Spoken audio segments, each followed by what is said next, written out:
This is Off Topic, a show where two men with the attention spans of a squirrel try and fail to stay on topic with today's subject. Where will their oral meanderings take us? Well, stick around and listen, because today's Off topic is... Elvira Part 3. And now we finally get to the part of Cassandra's life where she begins her iconic role as the Queen of Halloween. 1976, Tom Waits releases the album Small Change. On the cover in the background is a topless woman. Legend is, that's Cassandra Peterson. Cassandra actually doesn't really think that's her because she does not remember doing that job. However, she also admits it was the 70s and she was doing a lot of modeling work and she was high or drunk a lot of times, so maybe she just forgot. If you see the picture of the album, kind of does look like her in the background, but also it's not like it's a real high-res photo, so That's the Tom Waits album, Small Change. Oh, thanks for saying that, because I was just Googling it. Okay, well, it's not like, okay, so she is topless, but it's not like, well, yeah, I guess you can see. I mean, I thought she was, like, straight up looking straight at her, but yeah, it's like side boob. Yeah. Whether that's Cassandra Peterson or not, we'll never know, I guess. Lost of time. Yeah. It's like, I totally believe it, that whole thing, like, she didn't remember, because, hell, it interviews John Cleese, like, hey, do you remember making, Holy Grail? He's like, no. Yep. Yeah, I've seen those interviews, too. He's like, dude, that was, like, 40, 50 years ago. No, we don't. Like, it's like, the only reason I remember it is because it's fucking Holy Grail. You know, everyone knows what it is. Right. But he's like, I can't remember anything about the movie. A lot of actors are like that. You ask them about a part, and they're like, oh, God, I don't know, dude. That was a while ago. Sometimes even, like, right after the role ends, because they're just done with it. Yeah, I mean, if they do things like me, like, even with my work, I mean, I know I'm not exactly acting, but they'll be like, oh, did you do this? I'm like, look, I got the email, I did the thing, and then I moved on. Yeah. And I don't know. My name, if my name's on it, then yeah, I did it. So 1977. Mama's Boys run ends. Cassandra decides to stay in the area to see if she can land acting gigs in New York. To get by, she managed to get a job at the espresso bar at Fiorucci, a luxury clothing store in New York. There she got to meet, among others, Andy Warhol, Lauren Bacall, Jackie Onassis, Truman Capote, and another drag queen legend, Jodi Arias, whom she became fast friends with. Side story of Cassandra's. Well, when she was living in New York, she was waiting for the train at 2 a.m. Suddenly, she hears loud panting behind her. She turns around to find a hobo jerking off into a rabbit fur coat. Lovely. What? Okay. Yeah. Like, side note, it means nothing, but I have to let the people know. This situation, as well as New York being expensive and not landing an acting gig by now in the Big Apple, causes Cassandra to move back to L.A., where she got a job at the Playboy modeling agency. Okay, now it makes sense why you told that story. I thought you just thrown it in there just for shits and giggles. Partly yes, partly no. It kind of has part of the story, but also, I mean, it'd be kind of gross. Just and also you're just behind you're like, what? It's one of the things that inspires her to leave New York. It is, yeah. When she saw that happening, she just literally threw off her coat and was like, "Screw this, I'm walking home." Probably left a very happy hobo there to finish in her coat too. Was it her coat? Yeah, or just a coat? No, her rabbit fur coat. Her coat okay. She was wearing at the time. Okay, that makes even more sense. I thought it was just some random, like, just told me about a hobo, like, over the corner with his own rabbit coat, just jerking off into it. I'm like, okay. Nope. Like, jerking off into her rabbit fur coat. There you go. There, okay. Yeah. It's all come together. At first you're like, wow, what a judgmental bitch. Let that poor hobo man jack off into his rabbit fur coat if he wants. He's obviously had a rough time. Yeah. Yeah, where's it go? His room? No, I don't think so. He just built a bunch of cardboard boxes. That's my masturbatorium over there. Damn straight it is. Anyways, she's got a job at the Playboy modeling agency. Now, this had very little to do with the actual nude magazine company. It was the same company, but this was more about working conventions and doing entry-level modeling jobs, like posing next to cars or dishwashers and the such. She did, however, through this, managed to land a job being a body double for her hero, Anne Margaret, in a poster shoot for the movie The Twist. Which I keep on saying The Twister. Oh, and also, working a movie convention for this gig, she also met John Voight. And then the two made eyes for a moment, and then John sashayed over and said, I'm gonna make love to your woman. Gonna lay you down by the fire. And that's exactly what he did. They went on a date and made sweet love on a bearskin rug in front of a fireplace. No regrets, she said. Great night. That was it for those two, though. No regrets. However, it was around this time she made her biggest professional regret. Hard up for money, she agreed to do nude shots for a couple who swore up and down that the pictures would never see the light of day. First fully nude pictures she ever let taken of her too.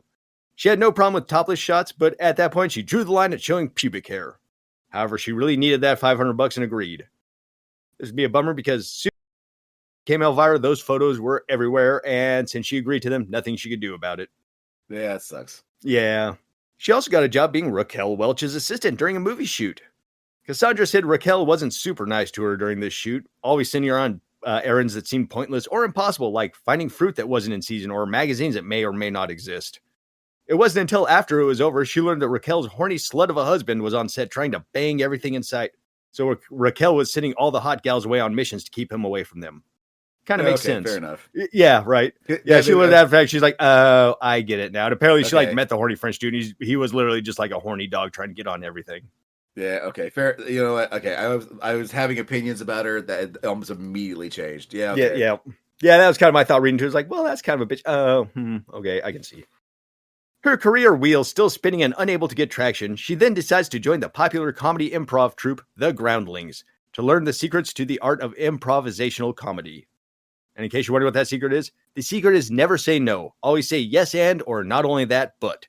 It keeps the comedy story going, and nothing kills improv comedy faster than saying no. There, I saved you improv lessons. There's a lot of people who get their start at the Groundlings. I knew that was that sound familiar, but man, the Groundlings is a. When she was there, she would actually work alongside Phil Hartman, Tress MacNeille, and Paul Rubens, and even for a brief moment, John Lovitz at the start of his run, I believe. This is also where Paul Rubens would hone his Pee-wee character, and even Pee-wee's Playhouse was actually started at the Groundlings. When they would do their performances, one of them was they do like a little Pee-wee Herman show. Or Pee-wee's Playhouse. Cassandra's character she would mainly work on was a Valley Girl. The hot, dumb, kind of vapid Valley Girl, and this would actually kind of be the precursor to Elvira in a way. Oh yeah, during this, Paul Rubens also had a character called Jay Longtoe, a tiptoe dancing, chain-smoking Native American, which that sounds kind of problematic if you were to try to do that nowadays. Oh yeah, absolutely. if he wasn't actually Native American, which he's not, and then he tried to do that. Yeah, no. Yeah, I feel kind of bad even just laughing at it, but yeah. No, yeah, totally. I mean, I kind of want to see it because it might actually be funny. I don't know. I mean, horribly racist, yes. Maybe, but nothing will ever, tap fucking the Indian from Short Circuit. So, he got away with a Native American? Yeah, no shit. Because there was, 2 movies featuring around some white guy dressed as an Indian. So... This is also where Cassandra would meet lifelong friend John Paragon, who would essentially become her writer for the Elvira character and also her movies and a bunch of other stuff. He was also one of the Groundling members. And yeah, if you look up the rest of the Groundlings, yeah, there are some big names to come out of there. In fact, the Jodi Arias, the drag queen we mentioned earlier, was one of the very early Groundling members. So, working for the Groundlings did also get her a bit role in Cheech and Chong's next movie, which I guess that included a lot of Groundlings members. I guess Cheech Marin went there and was like, hey, I want to hire a bunch of you guys for this movie. Nice. Yeah, she also got wee tiny bits and stuff like The Sonny and Cher Show, Tony Orlando and Dawn, Happy Days, etc., commercials, this, that. The usual little tiny 70s little bit spot stuff. We are now at the end of the 1970s. Along with all the other side work she's doing, she's still working part-time at Don Kirshner's rock concert when John Cougar rolls through the set. He's not important, but one of his crew is, a man named Mark. He and Cassandra would fall in love, and he would become her manager and eventually husband, and they would become husband and wife. And he would also be father to her only child. During their honeymoon, Cassandra gets a call from her friend. It turns out the local TV station KHJ Channel 9 is looking for an all-new late-night horror host, and the casting director had seen Cassandra at the Groundlings and thinks she would be perfect for it. What's a horror movie host? Cassandra asked. Yep, she had no idea what the job actually was when she heard about it. And initially, she had no interest in doing the audition, because she was kind of burned out on doing tons of auditions, and they were going nowhere. I mean, not to be a dick, but I'd assume it's in the name. I mean, it's not... You're hosting horror movies. That's... She was also kind of not in the mood to apply for or audition for stuff because she was kind of depressed because she had just lost the audition for her dream part as Ginger in Gilligan's Island reboot. So she basically was just like, they're all going to be dead ends. I should just give up my acting career. Her friend repeatedly bugged her about it because the auditions were going nowhere for the TV station, so finally Cassandra said, fine, I will go over and do the audition. When Cassandra first showed up for the audition, to her horror, she realized everyone there was in full costume. Lots of skimpy vampire outfits and tight catsuits and the such. Cassandra looked way out of place, and it was too late to change clothes, so the best she could do was a quick makeup touch-up to help out. Then she looked at the script they were going to have her read, and it was god-awful, like some of the most hacky, corny jokes from the 50s you had ever heard. It was apparently just bad. Thankfully, she was the last to be seen that day, so she had plenty of time to punch up the script and add her own jokes and flair to it. And she says this was probably the most important step she did towards getting that job, because the jokes she wrote in apparently went over really well. They loved her audition and gave her this job on the spot, which was most fortuitous, as her 30th birthday was a couple months away, and she had previously decided, if I'm not acting full-time by 30, I'm going to give up trying to act. She also says in hindsight that that's a stupid thing to do and does not recommend that to any aspiring people. Yeah, put an artificial deadline like that. I mean, if you're going to stop, okay, fine. It's whatever. But if you're, put an artificial deadline like that, it's because if you're still hungry to go, but also you're like, no, I got to stop. Because, yeah, you're right. It's just not good. The station wanted to put Cassandra in the role of the daughter of Vampira, another horror movie host from the 50s who is played by Mila Nurmi, who, oddly enough, like Cassandra, was also a showgirl, model, and celebrity groupie, apparently. Cassandra got to meet... you meant. Like, I was saying, like, she's a vampire, and you're like, yep. Well... Yep, because they're originally going to have her be the daughter of Vampira and be her own little kind of thing where it's just like, hey, I'm a vampire lady, so-and-so. We'll see why it didn't become a vampire lady in just a moment. But Cassandra did get a meet Vampira, or Mila. I guess that's how you pronounce her name. Well, they're hammering out the details of the show, and mainly she remembers about Vampira being mostly toothless at past her prime and rambling about stuff that didn't make sense, and also talking about James Dean in a way that made it sound like the two were dating, despite James Dean being dead for a while. Wow. Yeah, she was like, she kind of all over the place, and yeah, apparently was really into James Dean and her dating. It's like, what the hell is going on? You guys, did you guys clear to bring her from the home? yeah, right? That's kind of what it sounded like. In order to help figure out the character's looks and mannerisms, Cassandra went and got the dudes who ran the show Mama's Boys. And they helped her hammer out the act, the character, and the costumes too. But their first actual concept wasn't going to be the vampire-looking chick. Their first concept was Cassandra wearing a pink, pale, tattered gown with a dead girl makeup, sort of like a zombie prom queen. And the TV station hated it. And they're just like, no, all black outfit. We're going with the Vampira look. So they agreed and brought back version 2.0, aka the outfit we all know and love. Black polyester dress designed to hide the remains of her childhood scars, and a dagger attached to the waist to hold the belt together. Honestly, I never noticed the dagger before this, but apparently that's like one of her signature looks, is the little dagger at our belt. I think it says more about you than, I never saw a dagger either, but as I've said before earlier, I'm a boob guy. You look at her, eventually you see the rest of her, but yeah, it's not, let's just say the first thing you look at Elvira is not like, oh, look, there's a dagger at her waist. The studio loved this new look. They only had one recommendation. Make the slit for the leg a little longer, or a little higher, and we are good. I said, all right. Yeah, fair enough. First day on set, mere moments before it started filming, someone runs on the set and says, shut it all down for the day. Vampira is suing us. We can't use that name. The vampire actress decided at the last minute she didn't like Cassandra for the role, and she kind of wanted to put her own actress in the spot. Not herself, but somebody else that she had handpicked. And so she decided, hey, I'm not going to let them use my name for this show. I'm pulling my name, and I'm going to sue them if they try to use the name. So the crew decided to use the most scientific method of the time for picking a new name. Pulling a name out of a hat. Everyone picked a name, wrote it down, and tossed it in the hat. Cassandra's contribution was the name Cassandra. Yeah, in her book, she's like, that was stupid, and I don't know why I did that. Well, I know you just said that she was kind of old or whatever, but I'm like, the show is not dependent on you. It's like, it's more just like, oh, hey, here's a cool idea. What if, she has ties to this, other character, but the show could work just fine without that character. Now, if you're going to make it difficult for them, then why would they okay, fuck you then, we'll do something else. Yeah, right. They'll just cut you off because literally it was just the name that they're trying to carry over. Yeah. And that's exactly what happened. Like you shot for the stars and then you missed. Yeah. So. The name that got pulled out of the hat was actually Elvira. Yay. A name that was probably put in there because the Oak Ridge Boys had just released that song Elvira a little bit earlier. So in case you're ever wondering, that song Elvira by the Oak Ridge Boys is not about Elvira, Mistress of the Dark. In fact, the Oak Ridge Boys weren't even the first people to do that song. It was originally from 1966 by Dallas Frazier. It was also covered by Kenny Rogers at one point, too. Oh. Yeah. September 1981, and Elvira's movie Macabre debuts. Their first movie was 1972's Mark of the Vampire, apparently a snooze fest.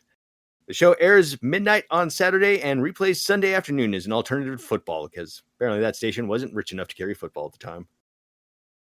So, building up to the show, Cassandra had been telling all her friends about it and telling them to tune in and watch and let her know what they think. And as soon as the show ends, her first show, the phone starts ringing off the hook. At first, it's her friends calling to congratulate her on an awesome job. And then next up are some agents that she's never heard of, asking if she's got an agent or needs one. And then soon, a bunch of calls from pervy dudes with pervy questions starts calling, like, how does your hair smell and are those breasts real? She then realizes that, oh yeah, my name's in the credits and my name's in the phone book. That's where all these weird calls are coming from. Maybe I shouldn't have my name in the phone book anymore. Yep. People saw her names in the credits right afterwards and were like, I'm going to call that number. Yeah. Yeah. Yep. That's the way it was back in the day. Yeah, like the 70s. What was it, 70s? We're in 1981 right now. Okay. Like, yeah, especially the 80s. I mean, just 70s, 80s. That was before, like, dude, don't dox yourself. Yeah. Yeah, fair enough. It's not like the internet wasn't back then, but like you said, phone books. Yep, they had your address in there too. You could just look in the phone book and drive up to somebody's house sometimes. Oh wow, I did. Yeah, I forgot about that. You're right. Oh yeah, it's actually like 1234 Fake Street. That's right where they live, and here's their phone number. Enjoy stalking people. Stalker's Paradise. Yep. Oh yeah, I remember that song from Coolio. Elvira was a hit. People couldn't get enough of her, and soon the appearance offers started coming in. She exploded with joy the first time she was offered $100 to show up at a mall and sign autographs. A whole $100 just to show up and sign autographs for a few hours, Nate. She was ecstatic. Well, also $100 in 1980 movie money. Yeah. Oh yeah. Oh yeah. I'd be ecstatic if somebody offered me $100 to sign my name a few times right now. Honestly. Yeah. Fair enough. Yeah. Apparently, though, that her first appearance for the signing was kind of a bummer because she got food poisoning beforehand, so it was kind of a slog to get through. Oh, that sucks. Yeah, but she was like, I'm going to make this because I have to. This is my chance. So her husband / manager, a musician, wrote the theme song to the show, and Cassandra brought in John Paragon from the Groundlings to help write the jokes. And John Paragon from the Groundlings, he did most of the comedy writing for the show, him and Cassandra. One thing that was a bummer about this job, though, was watching the movies for the show. Cassandra and John had to squeeze into a tiny little room with a TV-sized projector screen. Someone in a different room would turn on a projector, and the two would have to sit there and watch the movie all in one sitting because they had no pause or no rewind. So in order to get all the info they need, sometimes they'd have to watch movies 4 or 5 times in a row, which is not great when you're watching what's considered some of the worst movies out there. Yeah, that sucks. Yeah, apparently, like, by the 4th showing, they're kind of, like, waking each other up, being like, Like, real-life Mr. Science Theater 3000. Yep. Cassandra's poor eyesight we talked about earlier also became an issue because she couldn't wear glasses because it didn't look good for the outfit. And also, that made she couldn't really read the cue cards very well either, which led to some pretty painful early shows to record. However, on the recommendation of actor Edie McClurg and Robert Wagner, she got radial keratotomy, the precursor to LASIK. Successful, and now she could do the role without having to put contacts in and be very uncomfortable with contacts. Apparently, the worst part about the contacts, too, is because of her long eyelashes and stuff, putting them in would, like, damage the eyelashes and sometimes get, mascara stuck in her eyes. Yeah. Yeah, apparently it was just not easy to do the contact. Well, even laser eye surgery is risky. I mean, I had especially in 1982. Yeah, well, I had a friend that she got hers done, and she has halos. So she can't really drive at night because, she could walk around without glasses, but when she drives at night, she gets halos or any light source. So yeah, it's like, man, that would, so she dodged a bullet. Yeah, I got a coworker too who got LASIK, and he doesn't have to wear glasses, but he says night driving is not easy because everything's just like really bright and just. Mm-hmm. Yeah, I don't know if it's actually halos he sees, but he's just like, night driving is not cool. Eventually, the show was doing well enough that they were able to get some guest stars on the show. Cheech Marin, Arsenio Hall, Paul Rubens, John Aston, and more happily appeared on the show for little or no money, just because it seemed like a fun time. Yeah, I mean, was it a local show or was it national? Yep, it was just completely local down there in southern LA at this point. Yeah, so that makes sense. I mean, you get it, because it get a little bit of money. It's like, okay, hey, I'm a celebrity. Here's a local show from this woman who's fairly popular for this cheesy show. Why not? Yeah, it would only help your career. Yeah, exactly. Either nothing will happen or it'll help. They really, unless you go on there and start like, I don't know, yelling racist shit. Actually, you know what? In the 80s, it might have helped, but yeah. Yeah, it's still it's not going to hurt you to show up and do something like that. The biggest guest star of all for Cassandra was the time they got Vincent Price on the show for a Halloween special. Oh, that's awesome. Yeah, for the Halloween special, they were like, hey, this is actually early on too. They're like, we should invite Vincent Price, see what happens. I mean, they actually assumed it was not going to happen, that this was like a Hail Mary on their part. But luckily for them, Vincent Price was doing a one-man show about the life of Oscar Wilde and appeared to agree to appear on the show as long as he could plug the play he was doing. And that's the secret right there, too. You want a celebrity on your show / podcast? Make sure they're selling something or, releasing a book or doing a tour like that. As long as you let them hawk their properties, they'll probably happily be on your show. And just don't be a dick to the celebrity either. Absolutely. Yeah, Vincent Price. I mean, I would assume he's, especially because look, it's Vincent Price. He has absolutely been involved in some cheesy ass horror stuff. I mean, it's like Christopher Lee. I always like, oh man, Christopher Lee, he's this highfalutin actor. Then you're like, oh wait, time out. Take a look at his career. Like he has done some giant pile of turds with a smile on his face. So yeah, yes. Fine. In fact, we're going to actually talk about that a little bit later. Cool. Yeah. Very briefly, not that long, so don't get too excited. we're going to spend an hour on nothing but this. Cassandra and Vincent would become friends during this time, and Vincent would even teach Cassandra how to cook fish in her dishwasher. Apparently, Vincent Price has a few cookbooks out. I looked up some reviews because, I wonder if they're any good, and a lot of them were like, I mean, they were good for the time, which was the mid '60s. So, yeah, probably a lot of aspect dishes and stuff. Here, have your gelatinized fish. Yay! Yeah. Oh, fun Cassandra fact. She says her second dream job after Elvira would be a professional driver or a stunt driver. She says she loves driving and is good at it. So there you go. Another fun fact. Awesome. 1982 rolls around, and for this year's holiday special, they decided to go 3D. In fact, this was actually one of the very first TV stations to broadcast something in 3D. Naturally, since this was early 3D, it wasn't great and mainly had scenes of Elvira hitting ping pong balls at TV, thrusting her breasts out, and, that usual stuff, tassel work. That standard god-awful thing, hey, look, I got that little yo-yo thing. Woo! Yeah. Woo! Yeah, that kind of stuff. She said it wasn't good, but the ratings were really good for it, apparently. They even actually produced a song for that show with her husband writing the song and Paul Rubens helping her sing on it called 3D TV. In order to get a special quote-unquote lo-fi sound for what they wanted, they recorded part of the lyrics in a shower. So, for this 3D special, naturally, you need 3D glasses, as was the tradition. Still is, I guess. Well, These glasses were sold exclusively at 7-Eleven for $3 a pop. And they sold 2.7 million pairs of those glasses, apparently. Oh, wow. How much did Elvira get from this? Nothing. In fact, she was still on her $350 a week salary from when she first started. Oh, it sucks. I mean, right. I believe it. It makes. People. They still, if they can, they'll screw people over. Yep. So, I mean, that was the whole thing about the actor strike, and one of the things they were wanting to do, like, okay, we want you to come in. We're gonna digitalize you, and then we'll pay you that for that one time. Yep. And then going forward, we're gonna use your AI or your visage with some AI stuff to say whatever we want to say, and you're not getting anything for it. Yep. Or even just read these 5 lines, and we'll have the AI do the rest. Right. On top of her not getting any money from it, the studio didn't even provide her with free 3D glasses. She had to go to a 7-Eleven and pay for them herself. Oh, that's wow. Right. Funny thing is the day of the 3D special, she's like, well, I got to run down to the local corner 7-Eleven and grab some glasses. Be back in a minute. And apparently there's a decent line outside of the 7-Eleven waiting to try to buy glasses. And as she's waiting there, all of a sudden a camera crew pulls up and it's like a local news station pops out and starts interviewing people along the line, being like, "Are you here for the Elvira special?"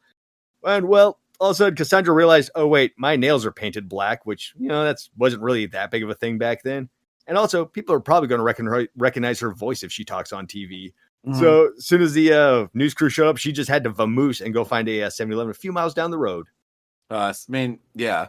It's also like the studio might get mad at her because they're like telling everyone that she didn't, the person who's going to be in the show didn't even get 3D glasses. Yeah, that was actually her thought. She was like, how big of a scandal would that be if, because it would make the studio look bad, but the studio would just take it out on her kind of thing. Yeah. Yep. Cassandra did say that essentially Elvira was a drag character. For the most part, nobody really recognized her outside of the role, which she really liked it that way.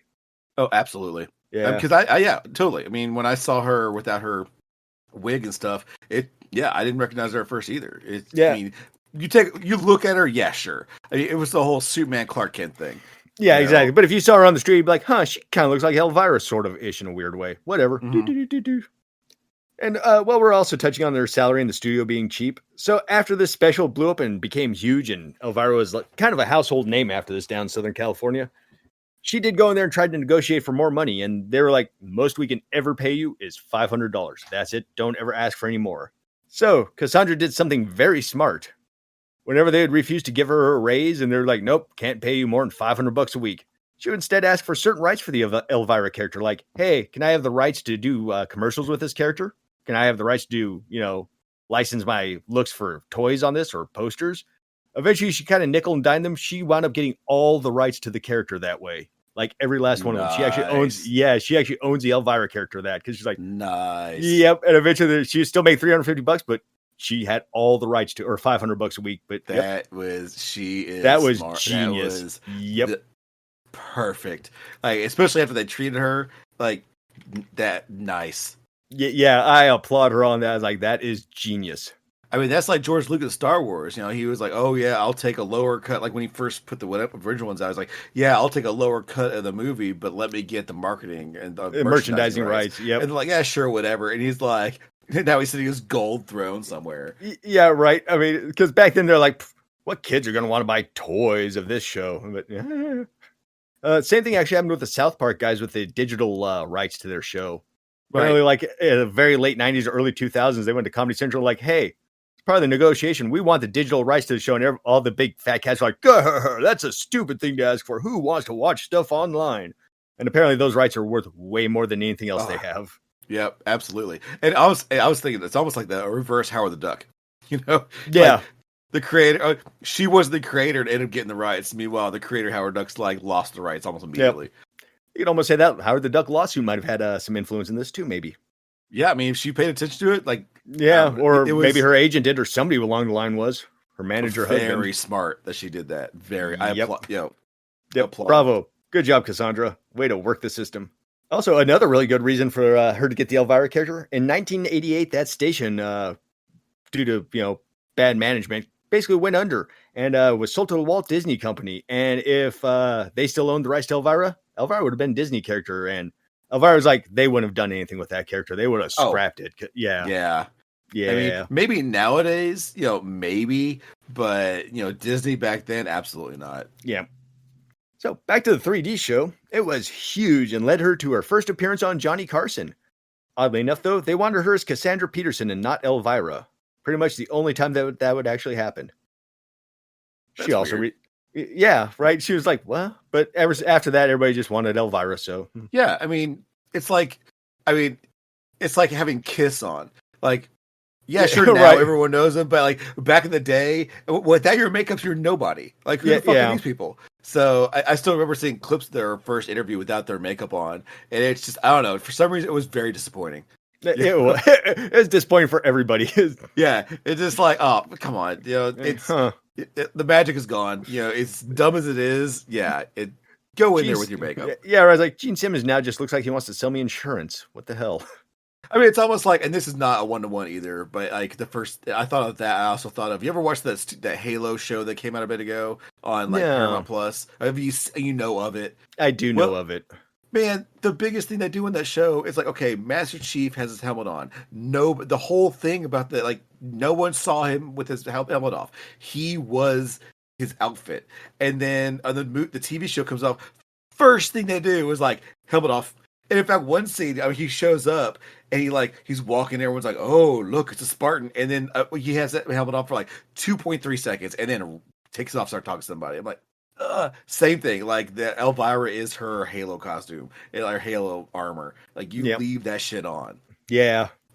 Or just to actually, never mind Halo. I don't know why we're there. Boba Fett. I should have used Boba Actually, Fett. my entire thought was like the Boba Fett of the Mandalorian series. Yes. Like, he took his hat off. Yeah, Lord knows why I went to like nobody watched Paramount Plus show of Halo. Fuck that. Let's rewind time, and then I talked about Boba Fett. Okay, cool. She also received a local Emmy nomination in 1982, which she never thought would be possible with that character when she first got the role. Yeah, fair. Kind of surprised. Yeah, you get. Yeah, I mean, I wouldn't expect that either. But one big pain in the neck came back real quick. Vampira. As soon as Elvira started to become lucrative, Vampira sued, saying Elvira stole her character. I don't know. Maybe she needed money because she found out her boyfriend James Dean was dead. Yeah. Yeah. She even named Cassandra in the lawsuit, not just the station. She was suing both the station and Cassandra at the same time, that's a dick move. Yeah. And this is even before Cassandra had this is 82, so this is before she had all the rights as well, if I recall.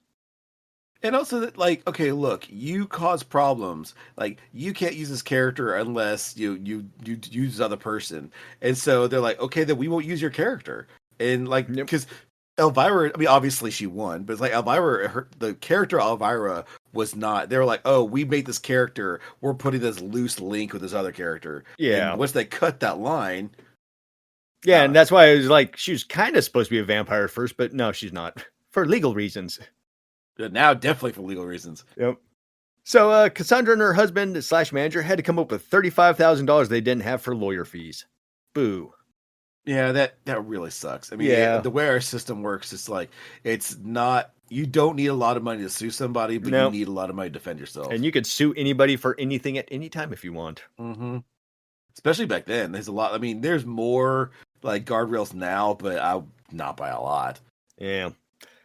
So, Vampira, she lost the lawsuit. One reason, she didn't even show up for court. Want to know how to piss off a judge? Don't show up for court when you want them to. Well, they probably, like, I don't know, she'd show up with no teeth and acting all crazy, talk about James Dean. Yeah, probably for the best. Somebody was probably like, you shouldn't go in today, you're too high on crack. But also the judge even ruled it's like, hey, you're not copying her. Nobody owns a right on wearing a black dress and hosting horror movies, so whatever. Right. So had she even shown up, like... Yep, she would have lost too. Yeah. So... She probably was hoping they would just roll over. Yeah. Vampira would be a major pain in Elvira's butt from here on out, though. Like, at one point, Elvira was about to be made into a cartoon in the 80s. Vampira mailed the studio that was going to make that cartoon a bunch of nude pics of Cassandra that were floating around, like the topless ones and that one nude picture. What a bitch. Yep, and that got that scrapped because, like, well, we can't have somebody that show breasticles on a cartoon. Yeah, no, that's shitty neighbor kind of stuff. 1982 would also see the start of her stint at Knott's Berry Farm, where she would replace Wolfman Jack for their Halloween haunt show. Here she would break out her Vegas showgirl skills and do a song and dance and comedy routine. She would do this for 25 out of the 40 years she would spend as Elvira. And you can see recordings of these on YouTube. It kind of looks like a fun little show, to be honest. And you can even see the final show she did. And for being in her late 60s doing it, she moves around pretty good, yo. I mean, she's not like doing splits and backflips, but I mean, she does a dance routine better than I could probably. What? Yeah, I mean, I've seen some people like, oh yeah, this person's 70. Like, go fuck yourself. They're doing things I can't do. Yeah, right. Oh yeah, and also I meant to bring up that also too, Vampira. Apparently down the road too, she would like show up with a bunch of people at like conventions and just heckle Elvira as well. Just to be a bitch, as far as we can tell. Yeah, right. That really, that really bothers me because. Look, I know you had this character, but it's like, find something else. You know, yep. It's... And also, icing on the cake in Elvira's mind, Cassandra's mind, was like in like the late 90s, Elvira or Vampira even did an interview where she's like, yeah, I ripped this character off from somebody else that was before me too. So, yeah, see... Yeah. So Vampira, not that good of a person, it seems. No, I mean, I've hardly ever even thought of that chick, Elvira or Vampira or whatever. Yeah, but Vampira was actually only on the air for like 2 years, I think, too. She was on for like one season and then fired, and then she went to a different station, and then she was only on for one other season. So she was not around very long. Maybe we'll do a horror host episode and do stuff like maybe Joe Bob and Sven Gulli. There's a lot more than you think. Yeah, she looks like a bitch. Yeah. I realized like I couldn't bring her to mind, but now it was Morticia Adams she stole the look off of. That's who she admitted she stole look off of. She absolutely did. Yeah. Like there's not a question on my mind that she stole that look off her. Yeah, it's and also the way she was acting during that meeting, it kind of sounds like she's, I don't know, probably into drugs or alcohol or something. It's just like, I need money no matter what. Yeah, I mean that again. I mean, I'm sure that Chicky Vampira was miserable, and so she probably thought that Elvira had stolen some kind of like, money from her because I tried to sue, I thought the studio would roll over, they didn't, and so I'm gonna blame this person is the like avatar of my ire. Yep. So, but still, fuck that bitch. Yep, fuck that bitch. 1983, Elvira releases official stance of off topic. Yep. fuck that Vampira bitch. Yep. Official stance. Stamp. 1983, Elvira releases a Halloween theme album. And as Cassandra, she got to star with Burt Reynolds, Lonnie Anderson, and Jim Nabors in the movie Stroke or Ace, where her whole role was to pick up and seduce Jim Nabors, which she said, that wouldn't happen in real life. Barely all three actors mentioned were super nice to her. And for the record, in case you don't know, Jim Nabors, gay. I assume so. Yeah, Jim Nabors is Gomer Pyle, by the way, in case you didn't know. Oh, I was like low key, like Jim Nabors.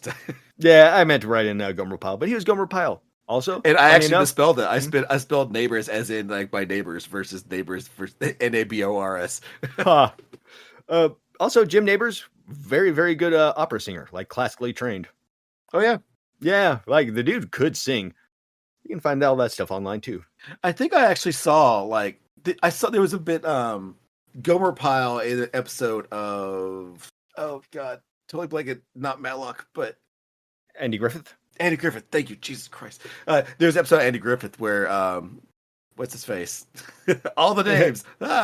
Andy Griffith's the... Gomer Pyle? No. Barney Gumble or Barney Fife? Thank you. God damn it, man.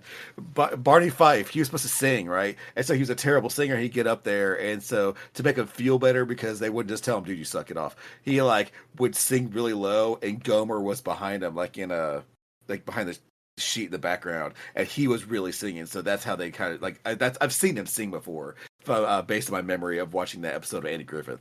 The end. This is Storytime with Nathan. Right. Storytime Nathan, who forgets all the names of the people he's talking about.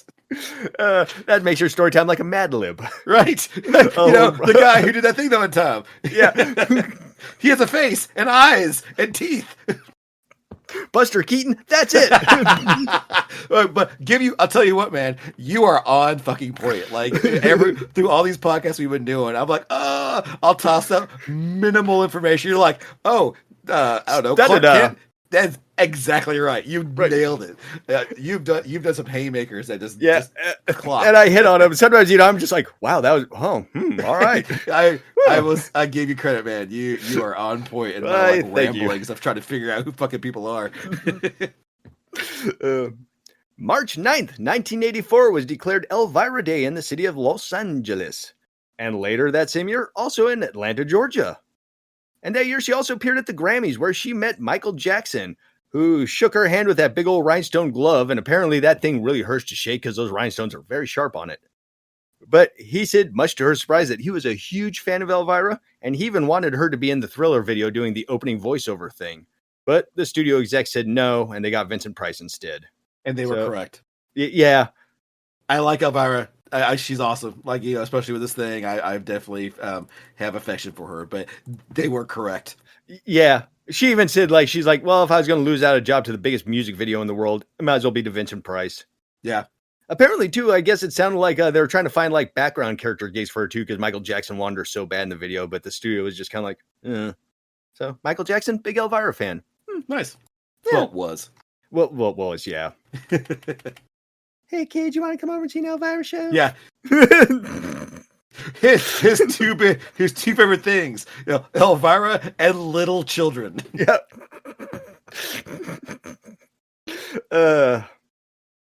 Random Cassandra fact. Her favorite movie of recent time is Everything Everywhere All at Once. She says it's one of the best new movies she's seen. I need to watch that. I still need to watch that. I actually have access to it. I keep on meaning to watch it. It's on Max right now, maybe? I don't know. Okay. It's on one of my streaming services that I have. Yeah, I think it is see Max. it on there, and I'm like, I need to watch this, and I still haven't. Because I want to watch it with Jenny and the kids, because I heard it's really good, but I might just end up watching it while I'm working. I have heard nothing but good things about it. Also, Cassandra, not that huge into modern day horror slasher, like super gory, violent ones. She likes more of the old school suspenseful movies. I'm kind of with her on that a little bit because, suspenseful horror is good horror. They're pretty different. I mean, especially if you go back like Exorcist, there is a lot of just nothing happening. Oh, there really is. There's a guy standing there. He's on a cliff and he's staring off in the distance, and they just hold it for a while. Yeah. And you're just like, okay, is anything ever going to happen? Right. Yeah, the pacing on some older movies is just bad. Yeah. Not all of them, though.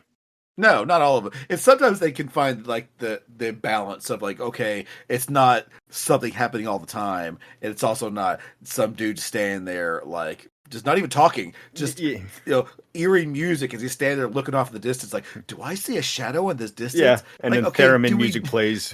Yeah, do we need to really be standing here for 2 minutes straight, seeing if you can see something in the distance? It's building suspense. Right.